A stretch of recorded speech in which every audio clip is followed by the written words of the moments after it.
décoré et toi dafa yàgg nax nit ñi quoi di teg di kii ñun dañoo xam yooyu ñun ñu ay africains ñun quantité la ñuy demee il faut que lekk bi bari waaw moo tax ñun ñu créé ay ceeb parce que ñun ñun ay saako lañ yor ñun ay ñaxte yow ñu de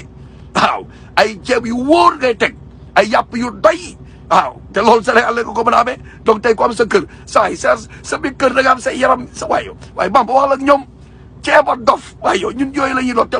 loolu kër a ko mën da nga am sa kër yor sa midaan fay ko benn 20 000 25 000 moo lay toggal guddeeg bëccëg loolu jar na lu ne xoolal fii li ñuy daj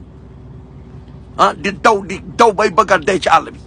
nga pare di lekk say patak say ay boîte de conserve yooyu ubbi ak kenn xamul soo bëggee ceeb à moins que nga mën a togg boo mënulee togg moom yaa ngi dem ci restaurant yi te restaurant euro bi gis na nu mu chéré ay 14 euros 15 euros benn plate kooku boo ci doobee ne saa ay kër da ngay taal moo tax man leen bàyyi leen ci xel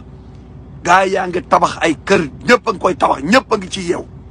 Sénégal maire yaa ngi dañoo am jom yenn góor yi sax ñoo amul jom ñoom ñooy nag nga gis koo xam ne mi ngi liggéey am xaalisam amul lenn lu muy xalaat oto lay jënd ak ñoo dof billaay sénégalais con yenn sénégalais sax laa sañ a wax ak ñoo con dañ ci gis ku jàng intellectuel mu dem le benn oto ñëw teg te mu ngi loué yor jabaram ak ay doomam ci location mais beaucoup de sacrifice bi mais dose bi munu xaar ba tekki bu mën a jël oto yor ko dawal ay copains gis ko ne ko tekki non ils mettent la charrue avant les bœufs te xam nañ ko de